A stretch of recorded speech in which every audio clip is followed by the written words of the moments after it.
अमंगल। अब इस जगह पर पूजा नहीं हो सकती। एक विधवा का पैर पड़ा है इस जगह पर। विवाह के शुभ कार्य के आरंभ में विघ्न पड़ गया। यह हमारी परंपरा और मर्यादाओं का घोर अपमान है। घोर अपमान, घोर अपमान, घोर अपमान।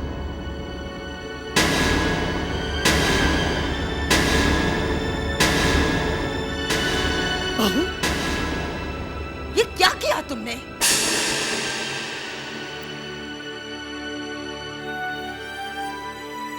हे भगवान, और कितने अपशगुन होंगे सोनाक्षी की शादी से पहले। बस करो सुलक्षणा, गलती हो गई। अलकनंदा ने जानबूझकर कुछ नहीं किया। जानबूझकर गलत कुछ नहीं किया, लेकिन जानबूझकर कुछ सही भी नहीं किया। बस अम्मा जी, बात बढ़ाने से कोई फायदा नहीं है। माँ तो सिर्फ मुझे बचाने की कोशिश कर रही थी। बहू, तुम अपने कमरे में जाओ। मैंने कहा जाओ यहां से।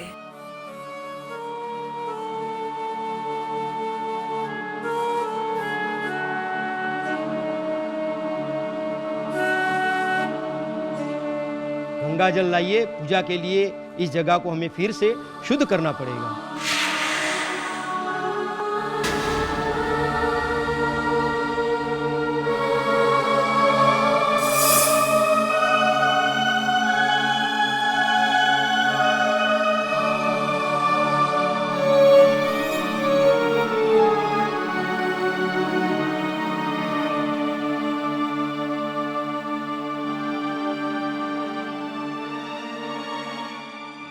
तुमने वहां कुछ कहा क्यों नहीं? चुपचाप खड़े होकर सबकी बातें क्यों सुनती रही? क्यों नहीं कहा कि तुमने जो भी किया वो जानबूझ के नहीं किया? तुम तो बस अपनी बेटी को गिरने से बचा रही थी। बोलो ना माँ, कुछ कहा क्यों नहीं? मीरा,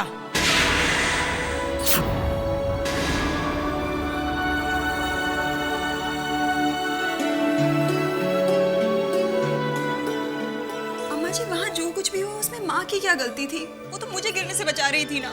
बहू, मैं तुमसे बात करने आई। अम्मा जी, मेरी बात भी तो सुनिए ना। मीरा, जब बड़े लोग बात कर रहे होते तो छोटों का बीच में बोलना अच्छा नहीं होता।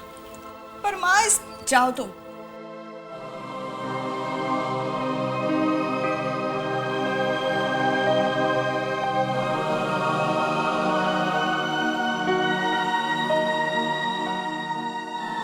बहू, तुमसे इतनी बड़ी गलती कैसे हो गई? तुम इस घर की बहू हो, हमारे घर के परंपराओं से परिचित हो। तुम इस घर के तौर तरीके तुम्हारे लिए नहीं तो नहीं है बहू। तो फिर उस पवित्र पूजा स्थल के करीब तुम्हारे कदम क्यों गए? देखो बहू, ऐसे शुभ कार्य के वक्त विधवा का साया भी अशुभ माना जाता है। अब तुम्हें शुभ अशुभ, मंगल अमंगल ऐसी चीजों का ध्यान रखना होगा। अब तुम्हारी किस्मत में विधवा होना लिखा ही था, तो विधवा होने का धर्म और मर्यादाओं का पालन करना भी सीखो। ध्यान रहे, ऐसी गलती फिर से दोहराई न जाए।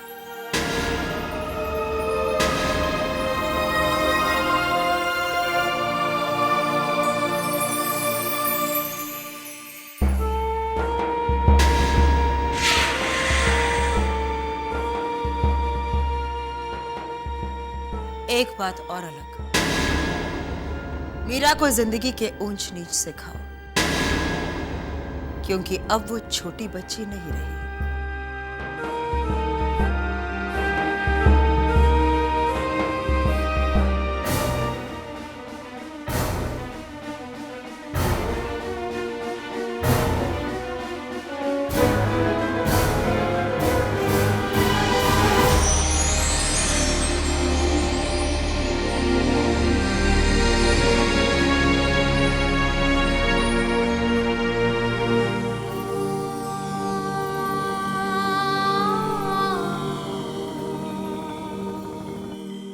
ऐसा क्यों होता है श्लोक?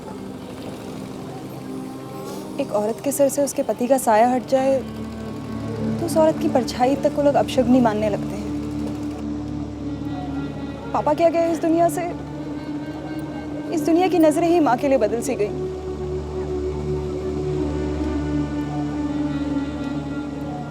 अम्मा जी की तो लाडली थी ना माँ, पर अब जैसे सब कुछ बदल गया है।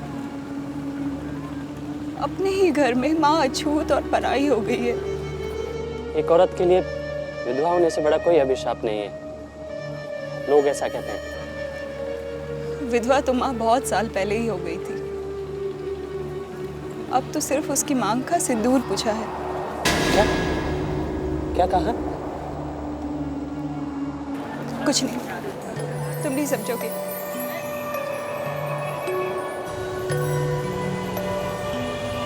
मीरा, मैं तो कहता हूँ माँ को लेकर कहीं चलते हैं, जहाँ माँ खुश रहे, मुस्कुराए और माँ को कोई डांटे भी नहीं। लेकिन कहाँ लेके जाएंगे माँ को?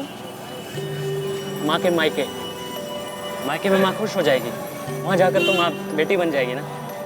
ठीक कह रहे हो श्लोक, माँ को मायके लेके जाते हैं, लेकिन नहीं जा पाएंगे। सोनाक्षी दी की शादी जो इतनी नजदीक है।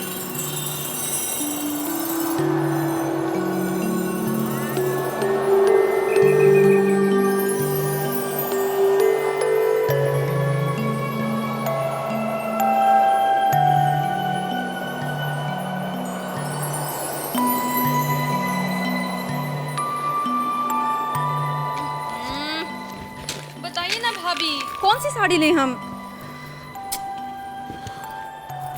ये पकड़।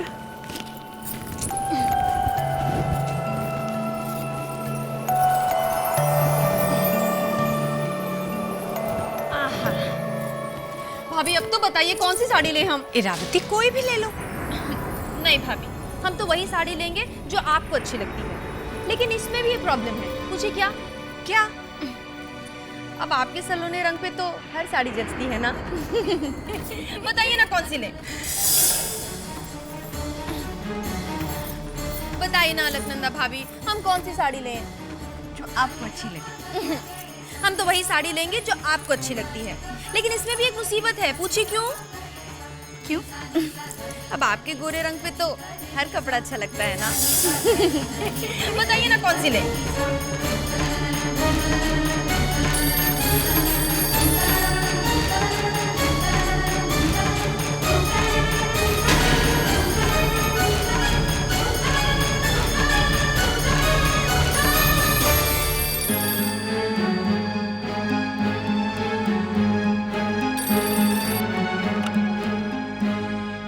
हेलो हेलो, कोई कुछ बोल ही नहीं रहा है। फोन भी कट गया।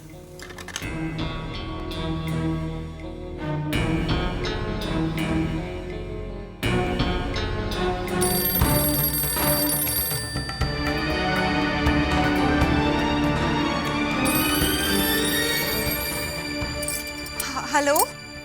अच्छा है मीरा, फोन तूने ही उठाया। पहले अम्मा जी की आवाज सुनकर मेरे तो होश ही उड़ गए थे। हेलो नानी, कैसी हैं आप? तबीयत खराब है आपकी? हाँ मीरा, अभी और घबरा, थोड़ा सा घबरा मीरा। हे भगवान, हॉस्पिटल जाना पड़ेगा। नानी आप घबराइए मत, हम लोग आते हैं। हमारे सिवा आपका है ही कौन? ना ना, मुझे दो फोन। हेलो नानी, लीजिए माँ से बात कीजिए। हेलो। कट गया। माँ, नानी की तबीयत बहुत खराब है, अस्पताल जाने की बात कर रही थी, तुम्हें बुलाया है। वैसे मौसी है तो हिम्मत वाली, फिर ये फोन लगता है कुछ ज्यादा ही तबीयत खराब हो गई है। तू फोन लगा, मैं बात करती हूँ। नहीं नहीं माँ, नानी अब घर पे नहीं मिलेगी। कह रही थी कि अस्पताल जा रही है डॉक्टर को दिखाने के लिए। अब तक तो निकल गई होगी। तबीयत बहुत खराब है ना माँ, हमें चलना चाहिए। 3 घंटे में तो इलाहाबाद पहुँच जाएंगे। नहीं नहीं, हम कैसे जा सकते, यहाँ घर में शादी है। और पर माँ, नानी अकेले कैसे संभाल रही होगी? अलक माँ, अगर बड़ों की तबीयत खराब होगी तो बच्चों को ही ख्याल रखना पड़ेगा ना। बहू, तुम्हें अपनी मौसी को देखने जरूर जाना चाहिए।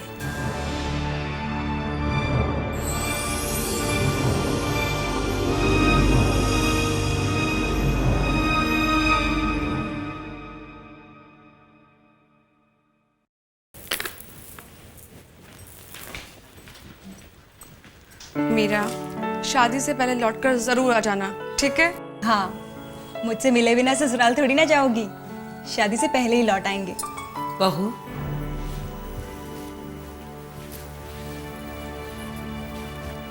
ड्राइवर और गाड़ी तैयार है, तुम्हें इलाहाबाद छोड़कर लौट आएगा। घर में शादी हो रही है, 1000 काम होते हैं, छोड़कर जाना अच्छा नहीं लग रहा। कोई बात नहीं है बहू, घर के काम तो हो ही जाएंगे, लेकिन इस वक्त तुम्हारी मौसी के पास कोई भी नहीं है और उन्होंने तो तुम्हें पाल पोस कर बड़ा किया है। मुश्किल के वक्त अपने अपनों को तो याद करते हैं। सदा सुहाग।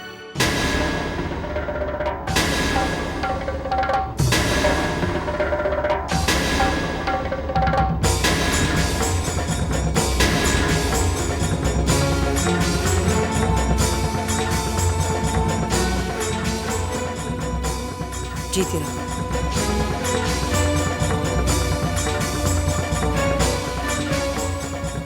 खुश रहो।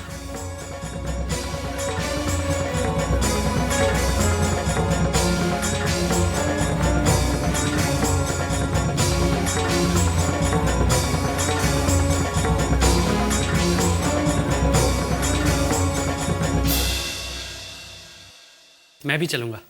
तुम? माँ, ये हमारे साथ कहाँ जाएगा? मीरा जहाँ जाएगी श्लोक भी जाएगा। अरे हम तो नानी के यहाँ जा रहे हैं। पता है, नानी के घर जा रहे हैं। मैं फिर भी चलूंगा। तुम हमारे साथ नहीं जाओगे। मीरा ने जो कह दिया सो कह दिया। अलग माँ, मीरा कुछ भी कहे, मैं तो चलूंगा। माँ, तुम इस बार इसकी जिद मत मानना। देखो मीरा, ये वक्त झगड़ने का नहीं है, आने दो उसे भी।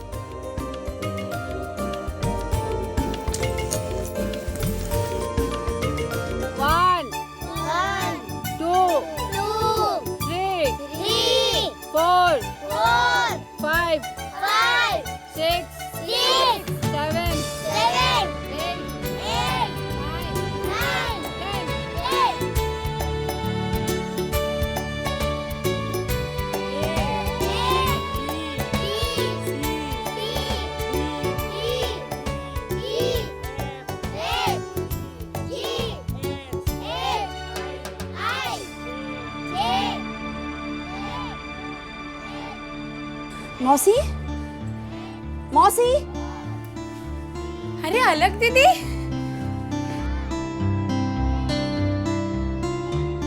मौसी कहाँ है? कैसी है वो? कहीं वो हॉस्पिटल में तो? राम राम राम, शुभ शुभ बोलो अलग दीदी। उनकी तबीयत खराब थी ना, कैसी है वो? तबीयत खराब? और उनकी?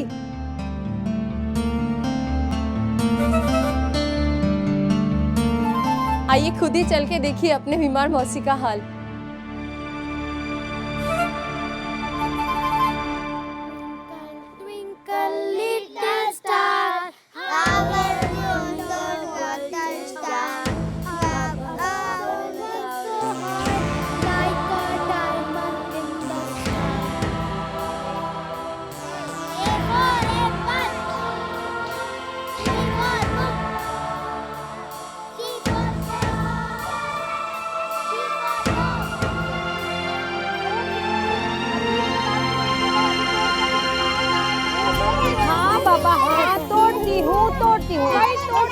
अरे क्या कर रहे हो आप लोग? ओके, अभी निकाल के देती हूँ भाई, अभी तोड़ कर देती हूँ। आएगा आएगा आएगा, तोड़ती हूँ तोड़ती हूँ। ओहो, चुप भी रहो सब लोग। हाँ हाँ हाँ, मिला मिला मिला मिला। अरे नीचे से पकड़ के रखना, मैं गिर जाऊंगी। अरे टूटता क्यों नहीं है? क्यों टूटता नहीं? अरे अभी टूटेगा, देखना अभी टूटेगा टूटेगा। ओहो, आएगा। ओ माँ, अरे क्या कितना चिल्ला रहे हो तुम लोग? हाँ अभी गिरेगा, देखना देखना, गिरा गिरा गिरा गिरा। अरे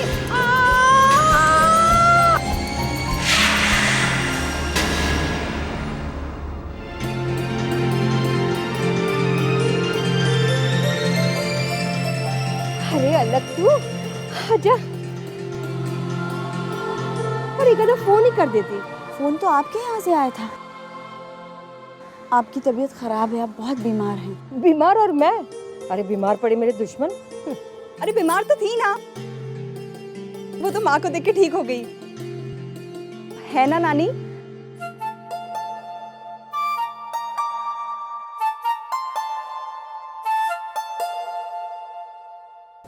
मेरा झूठ कहा तुमने? बहुत गलत बात। अम्मा जी को फ़ोन करके तुम ही बता देना कि हम यहाँ ठीक से पहुँच गए हैं और मौसी जी की तबीयत भी ठीक है। मैं? हाँ तुम। जिसने मौसी जी को बीमार किया वही उसे ठीक करेगा। लेकिन सच तो ये है कि तुझे यहाँ देखकर मैं बहुत खुश हुई हूँ। सच। मौसी देखो कितने सारे अमरूद। ये लो, एक तो मैं बन गई हूँ जगत मौसी। चलो मैं तुम लोगों को अमरूद का अचार खिलाती हूँ, नींबू और मिर्ची वाला। चलो ये लो, खाओ। ले अलग तू भी ले। हे भगवान, तुम लोगों के आने की खुशी में मैं तो सारे काम भूल गई हूँ। अरे मीरा, जा जरा सरला की मदद कर दे। पापड़ बेल कर रखे हैं सुखाने, उसे उलट पुलट करना पड़ेगा ना। जा मदद कर उसे। चल श्लोक। नानी इन सब कामों में तो ये बहुत तेज है। अच्छा, वेरी गुड, जा।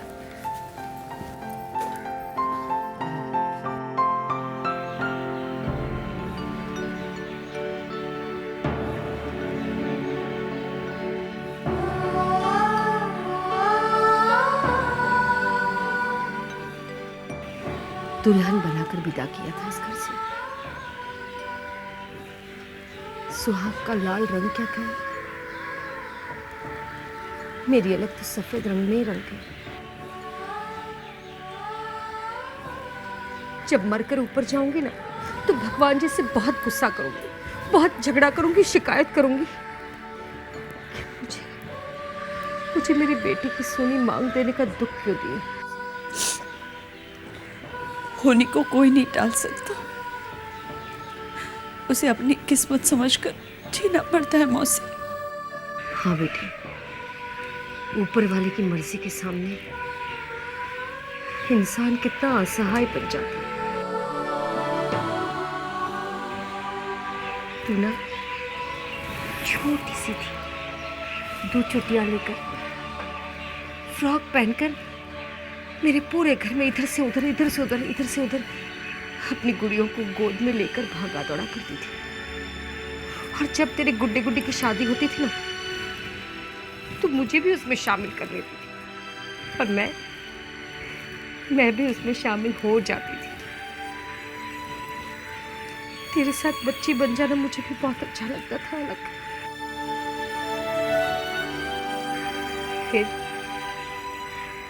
फिर तेरी सूट पहनने की उम्र आई।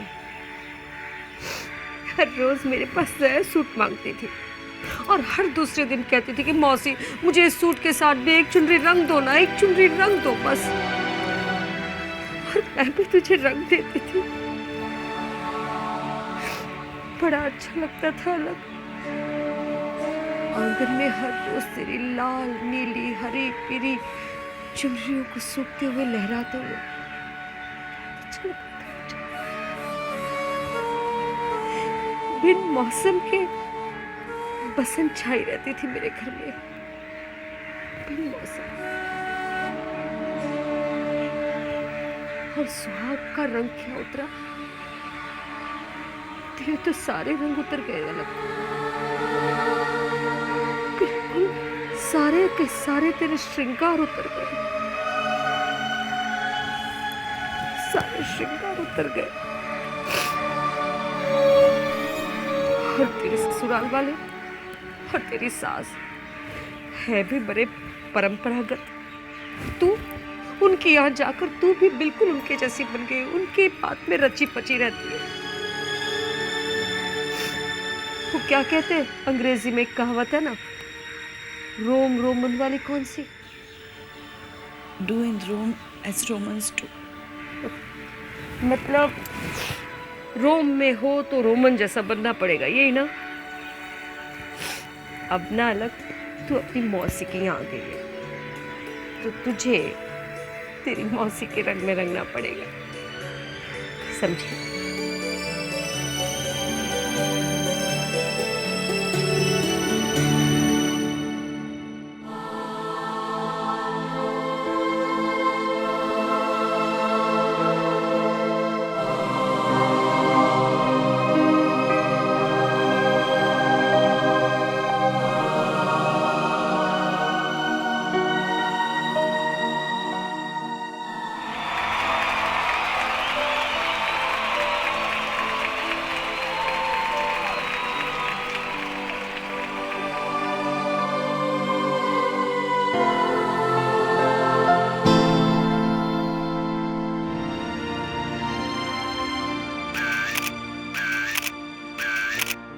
अलकनंदा ठीक से खड़ी रहो, देखो तुम्हारी कैप कैसी टेढ़ी हो रही है।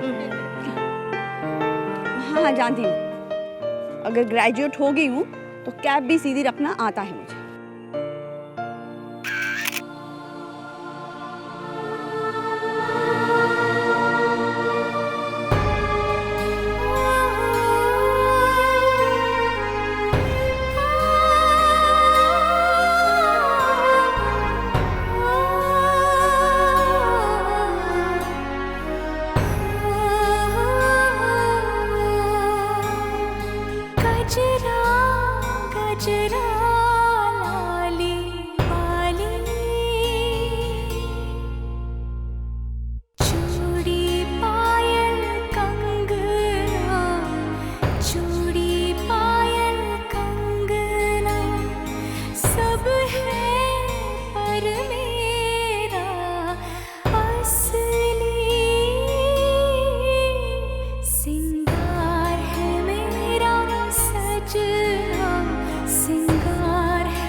अक्सर सोचता हूं तुम्हारी आंखों की चमक के पीछे क्या राज है। चांद से मुखड़े पर वो दो सितारे हैं या सितारे अपना रास्ता भूल गए, पर उनकी रोशनी मुझे सपनों की उस राह पे ले चलती है जहां सिर्फ हम दो हैं। तुम और मैं साथ साथ चलते हुए, हाथों में हाथ थामे, रोज दुआ करता हूं ये सपना जल्द से जल्द सच हो जाए। तुम्हारे प्रेम की भाषा इतनी मुख सी क्यों है? नैनों से बोलती हो, कुछ मुंह से भी कहो। तुम्हारे प्रेम के सागर में ऐसे डूबे हैं हम, तुम हमारे प्रेम का किनारा तो बनो। डरपोक, अपना नाम तक नहीं लिखते चिट्ठी पर। जिस दिन तुम्हारे नाम के साथ मेरा नाम जुड़ जाएगा ना, उस दिन मैं अपना नाम जरूर लिखूंगा। पर फिर तुम मुझे चिट्ठी थोड़ी लिखोगे। हाँ, लेकिन तब तो तुम्हें अपने बाहों में भर के हल्के से तुम्हारे कानों में कहूंगा, तुमसे बहुत प्यार।